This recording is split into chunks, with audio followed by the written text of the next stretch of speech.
Vinícius Andrade já tá por aqui pra gente falar do Galo. Qual o seu destaque inicial na tarde desta segundona, Vini? Um abraço. Um abraço, Rafa, um abraço aos companheiros, a todos que nos acompanham no Tempo FM.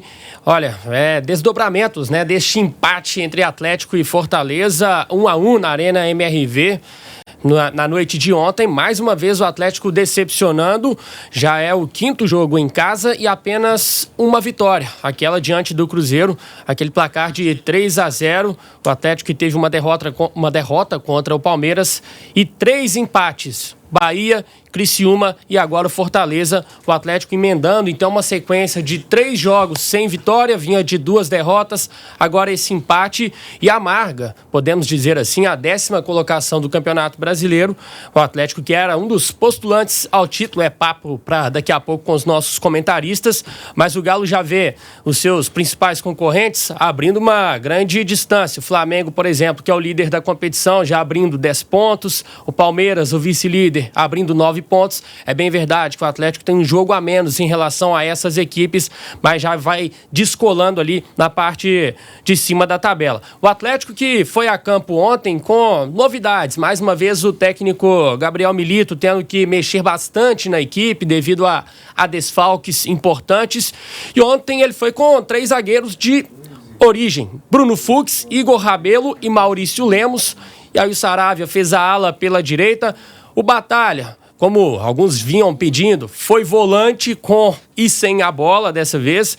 O Gustavo Scarpa mantido na ala esquerda, o Saravia foi o ala pela direita, e aí o meio de campo também formado por Igor Gomes, Matias Zaratio e lá na frente Paulinho e Cadu. O Galo que começou perdendo o jogo, um belo gol do Breno Lopes no primeiro tempo, e na segunda etapa o Atlético empatou com o Paulinho, artilheiro da equipe na temporada, 11 gols, ele que recebeu assistência do Brian Palacios, colombiano que tinha acabado de entrar, deu passe para o Paulinho, e aí o Atlético ficando nesse 1-1. E aí, Rafa, a gente fica naquela questão, lógico, né? O empate dentro de casa nunca é bom, mas pelas circunstâncias fica a dúvida, né? Se foi um sabor muito amargo, ou se dá para dizer que ficou de bom tamanho devido a tantos desfalques e mais uma vez o Galo não tendo uma grande atuação.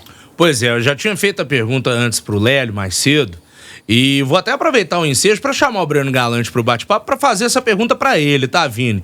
Breno, boa tarde para você. Ontem estivemos lá na Arena, acompanhamos esse jogo do Atlético. E aí, na sua opinião, o empate de ontem, com sabor de derrota ou com sabor de vitória, Breno? Um abraço. Um abraço, Rafa, a turma aí do estúdio, a turma de casa. Cara, pra mim, sabor de derrota, porque quem quer ser campeão brasileiro não pode ter os tropeços que o Atlético está tendo nesse campeonato brasileiro. Vamos voltar lá atrás, empatar com o Criciúma em casa, 1-1, empatar com o Bahia em casa, com todo respeito a esses times, né?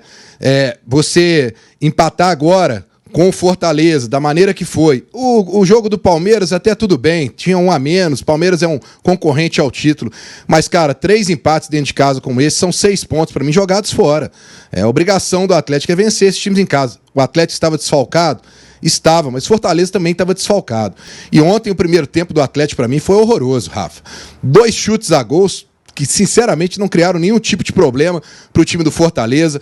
O Fortaleza fez um belíssimo gol e ainda teve outras oportunidades no primeiro tempo. No segundo tempo o time até mudou de postura, mas, cara, tem muita gente devendo nesse time, essa é a realidade. Jogar uma carga em cima, por exemplo, do Cadu e do Alisson, não dá. Eles não estão preparados ainda, né? O Filipão já havia dito isso e hoje a gente comprova que realmente eles não estão preparados para poder assumir um protagonismo nesse time. E nem tem que estar. Né? Isso aí teria que ser para Scarpa, para Batalha, para Zaratio, Paulinho. Paulinho até acho que ontem ele se esforçou muito e foi compensado com um gol. Mas o Zaratio, para mim, ontem, uma figura apagada, já tem vários jogos que anda devendo. Enfim, eu não gostei do Atlético no primeiro tempo. No segundo tempo, o Milito ainda tentou mudar algumas coisas. Agora, também o Atlético vive uma maré, né? No primeiro tempo, você ter 2 substituições por lesões. Aí no segundo tempo, um que entra já é substituído de novo. E aí também vou falar outro ponto positivo, a entrada do Palacios, né? Já tinha entrado bem contra o Vitória, entrou bem ontem, espero até que seja titular contra o Internacional. Agora a fase do Atlético é muito complicada, muita gente culpando o Milito, culpando o Everson. Para mim, o Everson não tem culpa nisso. Para mim, o Milito tem uma parcela de culpa, mas ele já melhorou ontem colocando o Batalha como volante, mas ele não tem peça de reposição. A verdade é essa. Ele olha para o banco, vai colocar quem? No ataque, vai resolver como? O Cadu não tá bem, ele vai colocar o Allan Kardec? Aí é brincadeira, né, gente? Então, realmente, essa janela aí, Rafa, precisa de contratar. Mas quando todo mundo voltar, vai sobrar jogadores. Não. O atleta tem que se preparar, porque quando todo mundo voltar, pode haver lesões de novo. E aí você tem que ter um banco preparado, porque isso que o Atlético passou dessa vez, que o Milito falou ontem que não estava preparado, não pode passar mais não, viu, Rafa? Meus amigos, tem pano pra manga, a gente vai falar do Everson daqui a pouquinho, né, Vini? É isso aí, só aproveitando como gancho, né, a questão aí que o Breno falou, das lesões, o Lemos e o Saravia, eles sentiram a posterior da coxa, eles foram reavaliados hoje, o Atlético ainda vai divulgar o tipo de lesão, se realmente houve lesão, mas praticamente já descartados para o jogo de quarta-feira contra o Internacional. O Alisson também teve uma entorse no tornozelo esquerdo. Queria continuar na partida, mas depois o Atlético postou uma foto do tornozelo. Não conseguia nem andar, pô. Tornozelo completamente inchado, não tinha condições nenhuma. Também é provável desfalque praticamente certo para a partida de quarta-feira contra o Inter. E você sabe que eu estava vendo o jogo ontem, fiz o jogo do Cruzeiro, né? Depois assisti o jogo do Galo. Eu pensei exatamente no que o Breno disse ali. Eu falei, que maré. Quando a coisa já não tá boa, aí sai o Sarabia, que estava se destacando, estava sendo muito, não ontem, né? Porque saiu muito cedo, mas vinha se destacando como... o atleta estava jogando muito pela lateral direita, Sarabia apoiando muito, bom jogador, cresceu de produção. O Lemos entrou, já vinha de contusão, já saiu. Agora o Alisson no segundo tempo, dessa forma. Que maré, hein? Tá doido. O Atlético ainda teve o Igor Gomes, que recebeu o terceiro amarelo, aí não é lesão, mas também está fora do jogo de quarta-feira, suspenso, aumenta aí o leque de desfalques do técnico Milito, que em contrapartida vai ter um retorno mais que importante, que é do atacante Hulk, né? Pelo menos a dupla titular do Atlético no ataque vai estar de volta. Aí a defesa, como diz o Edivaldo, que tá de férias, né? Pegar no terço e rezar. Porque... passar a mão no terço. Cara, e é um negócio assustador, né, Lélio e Gustavo? Porque o Alisson e o Rômulo, eles machucam, um na sequência do outro. E os dois saem juntos. O Saravia, desculpa. O Saravia e o Lemos, eles machucam juntos. Menos de um minuto, assim. Cara, é absurdo. Eles caíram juntos no gramado, né? Ainda o Lemos foi lá, tentou ponderar e tal, mas o Milito nem esperou. Eu discordo de muita coisa que o Breno Galante falou para dizer a verdade. Por exemplo, a gente está aqui... em várias ocasiões, todo mundo está falando que o Filipão tinha que ir embora porque não dava chance para a base. Mas e ele cansou de falar que a base não estava preparada. Agora, se está em campo, tem que jogar e tem que ser cobrado. A gente até segura 1, 2, 3, beleza, jogos, mas depois o cara tem que se explicar, ele é profissional. Ele já é profissional. Se não está preparado, volta lá para o sub-20. Vai jogar terça-feira à tarde para o Sport TV, sexta-feira, 10 da manhã, volta para lá, ué. Se acha que não tem condição, tem que ser homem suficiente falar, eu não estou preparado, tenho 18 anos, daqui um ano vamos ver de novo. Beleza, não é feio não, mas de qualquer maneira o Milito ontem na entrevista coletiva falou que ele acha que os camaradas podem jogar e por isso ele escala, mas eu disse que é sabor de vitória porque a gente viu, mesmo com seus desfalques aí, a equipe do Fortaleza tem boas opções, claro que o Lucero, ele é praticamente insubstituível no Fortaleza, como é o Hulk no Atlético, né? Entrou o Renato Kaiser no ataque do Fortaleza. Só para resumir bem, eu diria, graças a Deus, porque senão o placar teria sido pior, porque quem criou as melhores oportunidades do jogo, indiscutivelmente, foi o Fortaleza. Ele foi melhor o jogo inteiro. Melhor, ele sempre esteve mais próximo da vitória. E a defesa do Atlético ontem foi um negócio assim, assustador, né? Primeiro, o Alisson não tem a capacidade do Saravia para fazer a recomposição. Tanto que aparece ele no gol aí do Breno Lopes, chegando atrasado. Mas só que pior do que ele foi o Bruno Fux. Ontem foi a pior partida do Bruno Fux com a camisa do Atlético. E, na minha opinião, não sei se vou estar queimando aqui alguma etapa do debate, o Everson, para mim, falhou e falhou feio no gol. Pelo menos na minha opinião. Já que o Lélio queimou a largada, o senhor quer abordar esse assunto a partir de agora? Vamos lá, Rafa, vamos falar do Everson, porque divide opiniões, né, se falhou ou não, o Lélio dizendo que na opinião dele falhou. Fato é que os gols são muito parecidos, né, dos últimos jogos. Parece que todo jogador agora que enfrenta o Atlético vira o De Bruyne na hora de fazer essa batida, né? É só gol no canto, e aí fica essa questão, falha ou não. Mas a gente tem uma sonora do Everson, um desabafo, na verdade, do goleiro atleticano, que na zona mista falou que não tá 100%, jogou no sacrifício. Vamos ouvir então o goleiro Everson. Desculpa, mas eu sempre tenho. Ninguém sabe o sacrifício que eu fiz pra jogar hoje. Foi difícil pra caralho. Cheio de dor. Mas enquanto a dor for suportável, eu aguentar a dor pra jogar, eu vou jogar. Por mais que não agrade alguma parte da torcida. Ano passado eu passei por isso aí. Terminei 2023 como um dos melhores goleiros da competição, ajudando a equipe no segundo turno, fazendo grande defesa. Talvez por isso eu sou cobrado, por sempre estar jogando em alto nível. Mas alguns gols difíceis de tomar. Quando eu erro, assumo a responsabilidade, mas é um momento difícil, ter cabeça boa. Graças a Deus eu deito no travesseiro com a consciência limpa, eu estou fazendo meu trabalho, o máximo que eu posso para poder ajudar o clube, me sacrifício pra caramba para isso. Enquanto eu tiver força para continuar sacrificando, dando minha parcela de contribuição, ajudando a equipe, eu vou. Se um acaso o treinador, diretoria achar que eu não estou mais ajudando, com certeza eles não são responsáveis pela minha tirada, mas não sou de largar o bastão não. Bom, palavras fortes aí do Everson na zona mista após o jogo de ontem, esse empate do Galo com Fortaleza. Queria saber sua opinião sobre esse assunto, Seabra. Assim, se falhou, se não falhou, aí nós vamos entrar numa discussão que cada um vai ter uma opinião. O fato é que os gols estão sendo muito parecidos, né? É como o Vini falou, chutou de longe lá no ângulo, o Everson não tá pegando nenhuma. Obviamente que eu respeito o sentimento da pessoa, inclusive, né? Porque tem hora que a gente vai muito assim, jogador de futebol, máquina, né? Não é máquina, tem um ser humano ali. Então, se o cara chorou, a gente respeita a lágrima, respeita a pessoa Everson, né? Que tá ali dentro do campo fazendo o trabalho dele. Agora, tem umas coisas assim. Primeiro, não é para sofrer pressão, então não joga no Atlético. Ou não joga no Cruzeiro, ou não joga no São Paulo, no Flamengo, no Grêmio, no Inter, porque vai ter pressão.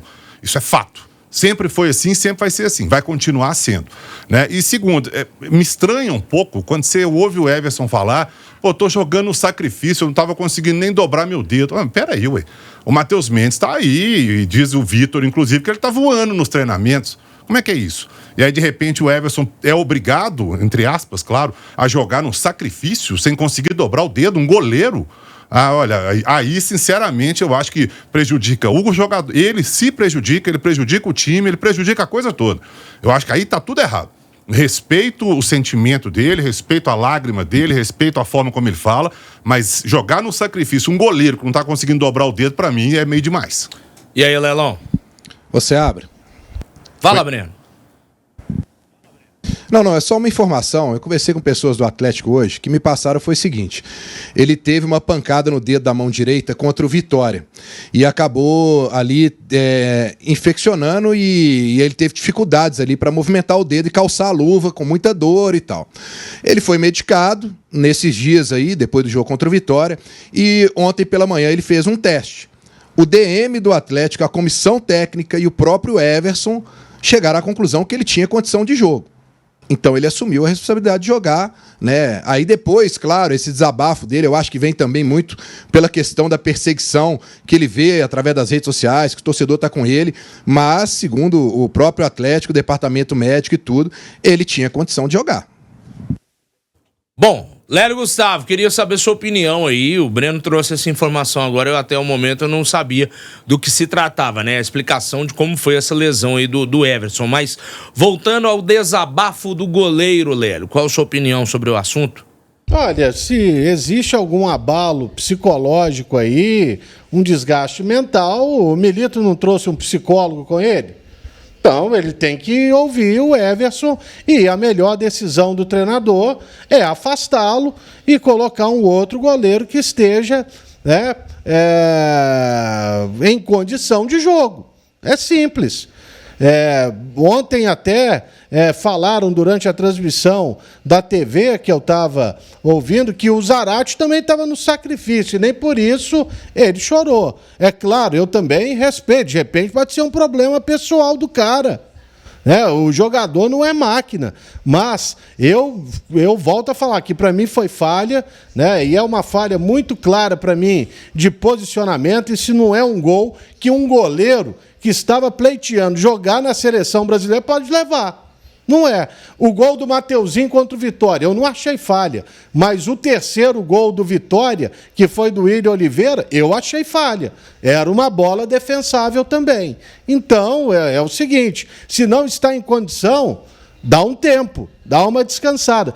Por exemplo, de repente, essa semana que o Hulk teve aí, nasceu a filhinha dele, pode ter sido boa para ele arejar a cabeça, cara, e voltar um outro jogador, e no momento que o Atlético precisa dele bastante, já que é o principal jogador do clube. Bom, tá aí as opiniões dos nossos comentaristas sobre a questão do Everson, né? Sobre o lance de ontem, eu achei falha, cara. Você pegar uma câmera que tem do Sport TV por trás do gol, ele pula com as duas mãos pra tentar espalmar a bola. Aquilo ali, ou você vai de mão trocada ou você vai com uma mão só pra espalmar. E fica a dúvida se essa dor, se essa luxação teve impacto no movimento dele no lance. Né? Sim, talvez por não estar se sentindo seguro, tentou espalmar a bola com as duas mãos, não tendo confiança que se fosse com uma mão ou com a outra, na mão trocada, defenderia, né? Mas aí cabe ao Everson, cabe ao preparador de goleiros, cabe ao Milito, ao médico, à fisiologia. Falar, bicho, ó, você tá falando que tem condição, mas não tem. Não foi assim com o Alisson ontem. Sim. Não, pera aí um pouquinho, não tem condição, sai fora. É assim, ué. Futebol é assim, você não tem, você tá conseguindo dobrar o dedo, você vai jogar? Não, você não tem condição. Além do mais goleiro, velho, como é que você vai encaixar a bola? Você não consegue fazer esse movimento, você vai defender como? E outra, para fazer justiça, Rafa, e aí já mudando para jogador de linha, eu acho que o Palácios, nesse momento, tá pedindo passagem. Porque tem entrado bem. Aí bem, né, daquele jeito. Mas nesse momento que o Atlético está todo esfacelado aí, com contusão, com suspensão, com convocação, eu acho que é um momento para testar o Palácios aí como titular. E tem grandes chances de ser titular contra o Inter na quarta, já que muito provavelmente o Milito não terá à disposição o Alisson, que joga também pelo lado direito. Então a possibilidade do Brian Palácios ser titular pela primeira vez, ele que vem entrando no segundo tempo. Ô Vinícius, agora se tem uma coisa para mim tá clara. O Seabra falou dessa maré aí, o Breno também. Gente, isso é o inferno astral no Atlético, hein? Que é isso? Ontem foi a maior prova disso. 2 jogadores se contundiram no mesmo lance e aí o Alisson, quando ele volta para o segundo tempo, acordado, querendo jogar dentro da característica dele para driblar e ir para cima, toma uma porrada desse Pochettino. E nem é a posição que ele costuma tocar na bola, né? Já que foi num lance centralizado. E leva o Rapa por trás. Mas pode jogar sal grosso no CT, amigo. Tá danada a situação do Galo. Pra quem acredita nessa questão aí, né? De zica, energia, mandinga e tudo mais, meu amigo. O pessoal deve estar com o alerta ligado, viu, Vinícius? Cara, mas assim, a gente tem que considerar também o elenco ficou muito curto, né? Devido a tantas lesões, convocações e os jogadores estão sobrecarregados. O Saravia, por exemplo. O Saravia já dava indícios de que uma hora não ia aguentar. No jogo mesmo contra o Vitória, a gente viu um Saravia completamente diferente daquele do Bragantino que correu o jogo inteiro. E contra o Vitória ele já estava com a língua para fora na recomposição. E aí no jogo agora contra o Fortaleza, estourou, né, Céu? É a tempestade perfeita, né? É um elenco curto, esfacelado, desidratado, com um calendário absurdo, né? Um jogo em cima de jogo, em cima de jogo, em cima de jogo. A gente que faz cobertura, escala, credenciamento aqui, tem hora que eu tô assim, putz, será que eu já credenciei? Não, já fiz essa escala, não fiz, porque é tanto jogo, né? E a gente tem que lidar com Série A e Série B, né? Com Cruzeiro Atlético e América ainda. Então, eu imagino o jogador que tá correndo dentro de campo, tá doido. Agora, uma outra situação que também gerou discussão, inclusive durante o jogo, alguns torcedores cobrando do Milito, o Scarpa tem que jogar pelo lado direito, e o Milito conversou ali com os torcedores, foi tudo numa boa, não foi naquele estilo Kudê não, tá? De revidar, de causar aquela confusão toda. Mas ele também foi perguntado na coletiva se não seria melhor escalar talvez um dos principais jogadores pelo lado direito, onde ele já rendeu melhor. E o Milito respondeu o seguinte: Pero eu não sou louco, que digo, maluco que falo, não, Scarpa não vai jogar mais por la derecha. Porque no me gusta cómo juega por la derecha, me gusta más por la izquierda. No, a mí me gusta más por la derecha. ¿Pero quién juega a la izquierda? ¿Arana? ¿Está? Que lo mande la selección brasilera, que lo mande. Arana, entonces Arana jugaría y Scarpa podría jugar ahí. ¿Está Rubens? ¿Está? Não está. Quem joga aí? Tá, então, né? O Milito respondendo, falando que ele também prefere o Scarpa pela direita, mas pela necessidade ele está utilizando o Scarpa pelo lado esquerdo. Ele falou, olha, cadê o Arana? Tá na seleção. Que a seleção me devolva o Arana, então. E o Rubens? Está no departamento médico. Vamos lembrar que contra o Vitória, o Scarpa jogou pelo lado direito e o Alisson pelo lado esquerdo. O Atlético tomou 4, né? Então, passando a bola aí para vocês, Scarpa, um dos principais jogadores do Atlético, é melhor sacrificar como o Milito tem feito ou deixa ele quieto na direita? Como fazer isso aí, Seabra? Vini, eu já até falei sobre isso aqui. Eu entendo o que o Milito falou ali, acho que ok, ele tem, na razão dele aí, ele tá certo do que ele tá defendendo e tudo, mas eu discordo. Por quê? Se você tem o principal, ontem, por exemplo, o principal jogador do Atlético era o Scarpa em campo. Não tem o Hulk, né? Não tem a Arana e tal. Então, é o Scarpa, beleza, jogando, rendendo muito bem por um lado. Você vai lá, improvisa ele do outro, você perde nas duas posições, você perde o seu principal jogador na posição dele e ainda perde na outra também, que não é a dele. Já que vai improvisar, ele falou, quem? Improvisa outro jogador. Você vai improvisar alguém na esquerda? Então improvisa outro jogador. Até falei que outro dia, colocar o Sarabia de um lado e o Mariano do outro, sei lá, não sei qual em direita e qual da esquerda, pelo menos é um lateral. Não sei, mas é uma ideia, tá? Não tô falando que eu defendo isso, não. Mas eu não concordo em você pegar o seu principal jogador e matar ele nas duas posições. Isso eu acho meio loucura, realmente. Sobre Mariano, Lélio, mais cedo você tinha falado que achou equivocada a troca, a entrada do Alisson, né? Já devia ter botado o Mariano logo de cara ali no primeiro tempo, né, Léo? Com certeza. Tanto que é por aquele setor que sai o gol. E o Scarpa tá muito claro aí. O Vinícius, ele falou bem. Cara, jogou o Alisson ali na última quinta-feira, foi tudo pela esquerda. 4 gols do Vitória pela esquerda, ele não tem a mínima condição. O Scarpa já tem como, né, uma característica de recompor. E ontem a decisão muito correta do Milito, ele não podia insistir nessa teimosia de não jogar com os 3 zagueiros. Nós vimos que realmente ele também tem razão quando não quer ter outro zagueiro de ofício, é porque ontem o Fux, por exemplo, ao lado dos outros 2, ele piorou. Simplesmente ele piorou. Então é isso aí. A vergonha não é o técnico passar o Scarpa para a esquerda, a vergonha é a categoria de base do Atlético não ter um jogador em condição de servir a equipe profissional. É isso que é vergonhoso. Isso é vergonhoso. Como não tinha um para colocar ali como volante. Uma posição que o Atlético sempre revelou, historicamente, ter um volante feito em casa. Nem isso consegue mais. Nem isso. Mas não pode falar porque é a base intocável do Clube Atlético Mineiro. Cheia de cabeça de bagre. A verdade é essa. Ô Breno, inevitavelmente o Milito vai ter que recorrer a essa base. Muita gente gosta, muita gente acompanha. Eu, particularmente, não tenho a menor paciência de ver futebol de base, tá, gente? Tô confessando isso aqui pra vocês. Você acha que, diante de mais desfalques pra esse jogo contra o Inter quarta-feira, vai ter que recorrer à base? Quem que você acha que pode ser pinçado aí das categorias inferiores do Galo pra poder compor esse elenco pro jogo de quarta, hein, Breno? Ô Rafa, só antes de entrar nisso, só para ver como a fase é difícil, mas tinha coisas que eram anunciadas, tá? Essa lesão muscular do Sarabia já estava meio que anunciado, né? Porque o Milito fez 20 jogos pelo Atlético, o Sarabia jogou 19, em todos os jogos jogando 90 minutos. Ele foi poupado só contra o Caracas. E nessa temporada aí ele já vinha de 16 jogos seguidos, né? Quando ele foi poupado. A gente sabe que jogador não aguenta, né? Nesse ritmo aí, né? Então, isso é inevitável, você não ter um elenco, você pode ter um outro lateral para de vez em quando você poupar o seu lateral direito, né? E o Atlético, como não tem utilizado o Mariano, aconteceu isso do Sarabia. Ô Rafa, eu não acredito que ele vai recorrer à base para esse jogo. Pode ser que, como ele não vai ter nenhum lateral, porque eu acho que o Mariano joga no banco, ele pode recorrer ao Vitinho. Pode ser, mas ele deixou claro em coletiva que ele não vai levar garotos para o banco, porque eles não estão prontos para jogar.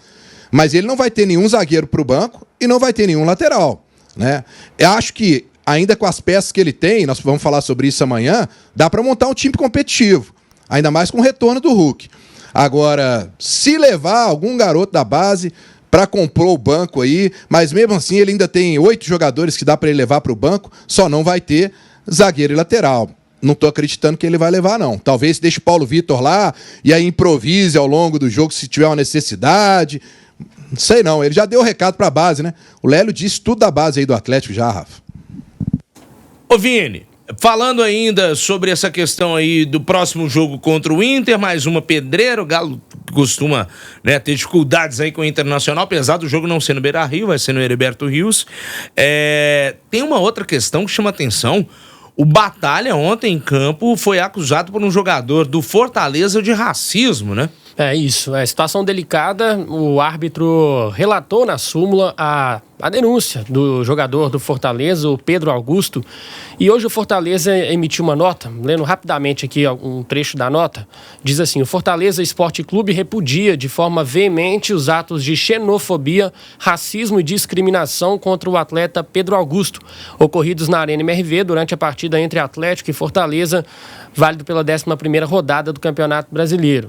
O Fortaleza dá total suporte ao seu atleta, Pedro Augusto, reitera o repúdio a todo e qualquer ato de xenofobia, racismo e discriminação, sendo tais condutas incompatíveis com os valores e história dos clubes envolvidos.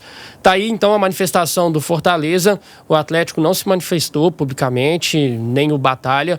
É uma situação para a gente apurar, aguardar o desfecho, mas uma denúncia delicada, né? Importante. Lembrando que no momento que rola essa confusão, estão ali bem próximos Pochettino, o próprio Batalha e o atleta que alegou, né, o racismo aí do Fortaleza. O Pedro Augusto. Bateu o jogo inteiro. Agora, claro que isso não justifica. Realmente, se o Batalha tiver cometido esse ato aí, sabe? E se o juiz... O que mais impressiona é que o juiz relatou na súmula, por que não expulsou o Batalha? Eu fiquei sem entender isso aí. Se ele viu e chegou ao ponto de relatar, ele tinha que ter colocado Batalha pra fora, ou não? Ô Lélio. Nem amarelo ele não deu, né? Não. Pela súmula, né, fica parecendo que o árbitro não ouviu do Batalha, que ele simplesmente deu o relato do Pedro Augusto, jogador do Fortaleza. Ele levou em conta o relato dele, mas o próprio árbitro e nenhum outro integrante da comissão de arbitragem ouviu essa possível ofensa do Batalha. O Pedro Augusto levantou desesperado, né? E xingando, né? Leitura labial fácil aquela, né? Eu não sei o que o Batalha falou com ele, mas ele apontando pro Batalha e falando, ele falou, e desesperado, alguma coisa ali. Agora, o Batalha é argentino, Pochettino é argentino. Bota o Pochettino contra a parede e fala, aí, você que fala português, né, melhor que o Batalha, tá mais tempo aqui, o que foi que ele falou? Tenta achar uma câmera aí também pra resolver essa questão. Hoje tá fácil, né? Identificar, fazer uma leitura labial. Tem câmera pra tudo quanto é lado. Câmera em todos os lados. Tem até um influencer aí que tá famoso que sempre faz a leitura labial e a dublagem do que acontece nos jogos. Dose é o Atlético usar aquilo comparando pra reclamar da arbitragem contra o Palmeiras, né? Falar não, mas não teve jeito. Mas ele faz aí, é o Gustavo, né? Acho que é Gustavo Machado, do dublador. E ali tem a câmera invertida, né? Tem a câmera do outro lado que é utilizada pelo VAR também. Então você pode buscar uma imagem por ali. Vamos ver o desenrolar dessa questão aí. Fato é que se houve realmente esse tipo de xingamento, tem que ser punido. Doa quem doer e não importa qual agremiação o atleta defenda, né? Não pode passar pano pra essa questão, não. Vini, daqui a pouco você volta com mais informações do Atlético aqui pra gente? Fechado, Rafa. Ô, Breno Galante, você vai pra Criciúma, meu filho? Amanhã cedo, né? Meu voo é às 6 horas da manhã, chego em Florianópolis às 10, aí de Florianópolis 4 horas de carro, pra chegar lá em Criciúma no meio da tarde, né? Vamos lá, né? Vamos com a expectativa, como eu disse, que o Atlético tem condição de colocar um time competitivo para enfrentar o Inter. Peças tem, Rafa. Eu acho só que alguns jogadores que estão devendo têm que começar a jogar. E tem o retorno do Hulk, que para mim muda muito essa cara do time do Atlético. Amanhã nós vamos estar falando de lá, da porta do hotel do Atlético, na hora o Tempo Esportes para poder falar como é que tá a expectativa lá, inclusive dos torcedores vão acompanhar o Galo lá. Um abraço para todo mundo aí. Até amanhã. Valeu, Breno Galante, aqui no Tempo Esportes desta segunda-feira.